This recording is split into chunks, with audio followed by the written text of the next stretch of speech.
Pierce versus Judah Sultan. Kasan na yan. Let's go.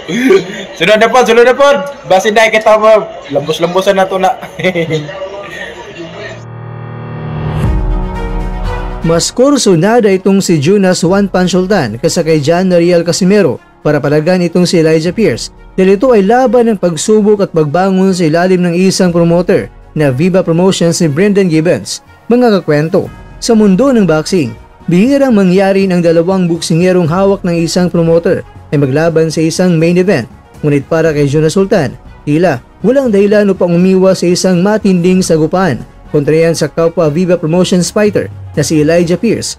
Ayon sa mga taga-subaybay, mas kursunada si Sultan sa laban na ito, hindi lamang dahil sa hamon na dala na pangalan ni Pierce, kundi dahil ito isang oportunidad upang patunayan muli ang kanyang kalidad bilang isang world-class fighter daw.